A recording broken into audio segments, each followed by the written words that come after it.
jungle.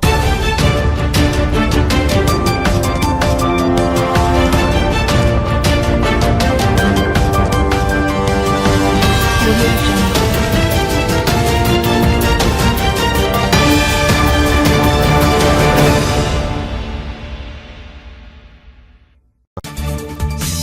প্রথমেই জানিয়ে দিব, এদিকে প্রধানমন্ত্রী তারেক রহমানকে অবৈধ ঘোষণা করল ভারত। সুখবর পেলেন শেখ হাসিনা। অবশেষে ২টি কারণে পদত্যাগ করবেন তারেক রহমান। এবার জানিয়ে দিব, অন্তর্বর্তী সরকারের চেয়ে এখন অপরাধ বেশি হচ্ছে বললেন হাসনাত আব্দুল্লাহ। এতক্ষণ শুনছিলেন সংবাদ শিরোনাম, এখন থাকছে বিস্তারিত। তার আগে ভিডিওটিতে একটি লাইক দিয়ে কমেন্ট করে জানিয়ে দিন আপনি আমাদের ভিডিওটি কোন জেলা থেকে দেখছেন বা শুনছেন। এদিকে সাম্প্রতিক রাজনৈতিক প্রেক্ষাপটে একাধিক ঘটনার ধারাবাহিকতায় নতুন করে আলোচনায় উঠে এসেছে তারেক রহমানের পদত্যাগের সম্ভাবনা। বিভিন্ন বক্তব্য, রাজনৈতিক প্রতিক্রিয়া এবং সীমান্তের ওপার থেকে আসা মন্তব্য সব মিলিয়ে পরিস্থিতি এখন বেশ জটিল ও উত্তপ্ত। এই প্রেক্ষাপটে ঘটনাগুলোকে বিশ্লেষণ করলে একটি সুস্পষ্ট চিত্র ফুটে ওঠে, যা বর্তমান রাজনৈতিক বাস্তবতাকে নতুনভাবে ভাবতে বাধ্য করে। প্রথমত, ভারতের পক্ষ থেকে তারেক রহমানকে অবৈধ হিসেবে উল্লেখ করার বিষয়টি রাজনৈতিকভাবে অত্যন্ত তাৎপর্যপূর্ণ। বিশেষ করে পশ্চিমবঙ্গের নতুন মুখ্যমন্ত্রী শুভেন্দু অধিকারীর এমন মন্তব্য কেবল একটি ব্যক্তিগত বা আঞ্চলিক বক্তব্য নয়, বরং এটি একটি বৃহত্তর রাজনৈতিক বার্তা বহন করে। এই ধরনের মন্তব্য সীমান্ত পেরিয়ে বাংলাদেশের অভ্যন্তরীণ রাজনীতিতেও প্রভাব ফেলতে পারে। এর ফলে আন্তর্জাতিক অঙ্গনে সরকারের অবস্থান নিয়ে প্রশ্ন তৈরি হওয়া স্বাভাবিক। দ্বিতীয়ত, এই ঘোষণার পরপরই শেখ হাসিনার জন্য এটি একটি সুখবর হিসেবে বিবেচিত হচ্ছে এমন বক্তব্য আলোচনায় এসেছে।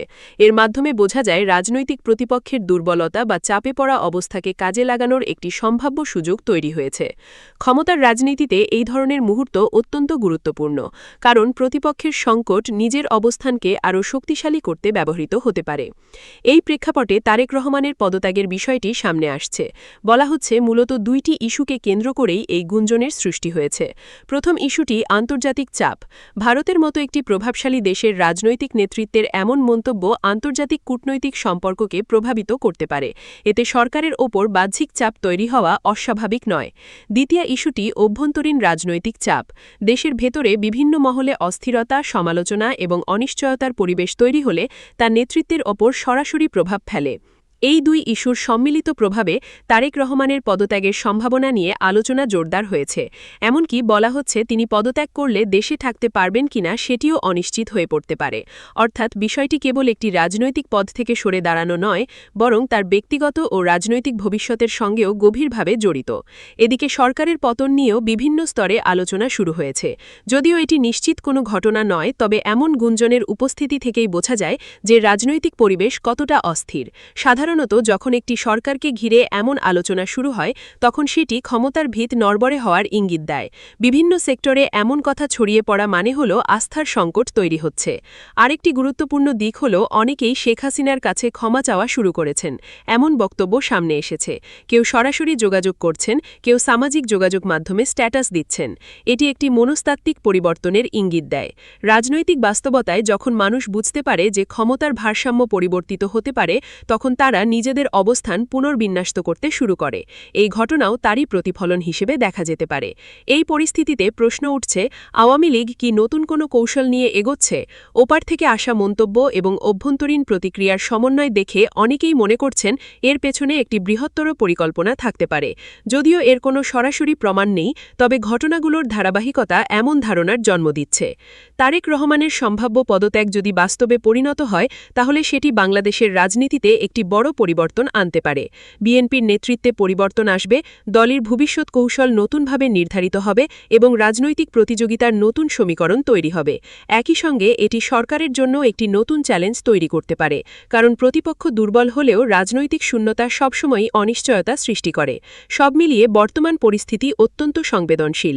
আন্তর্জাতিক মন্তব্য, অভ্যন্তরীণ চাপ, নেতৃত্বের অনিশ্চয়তা এবং রাজনৈতিক পুনর্বিন্যাস সবকিছু মিলিয়ে একটি পরিবর্তনের ইঙ্গিত স্পষ্টভাবে দেখা যাচ্ছে।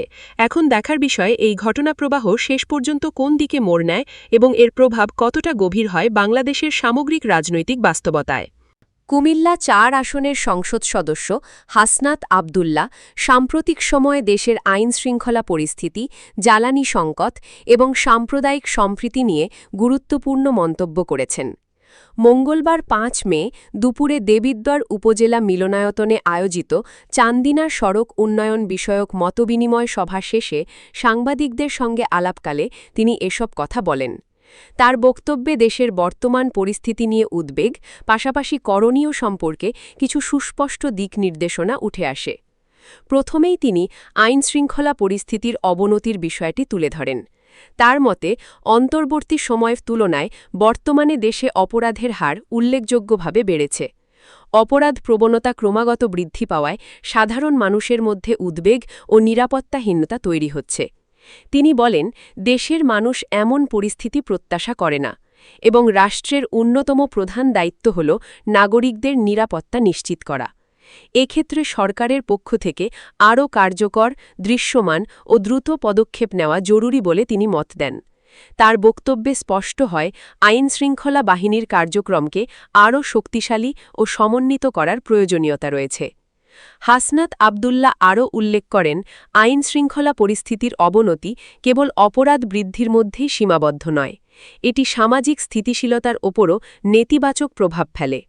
যখন মানুষ নিজেদের নিরাপদ মনে করে না, তখন অর্থনৈতিক কর্মকাণ্ড থেকে শুরু করে সামাজিক জীবন সবকিছুতেই প্রভাব পড়ে। ফলে বিষয়টি শুধুমাত্র প্রশাসনিক নয়, বরং একটি বৃহত্তর জাতীয় ইস্যু হিসাবে দেখা উচিত। এছাড়া তিনি দেশের সাম্প্রদায়িক সম্প্রীতির বিষয়টিও গুরুত্ব সহকারে তুলে ধরেন।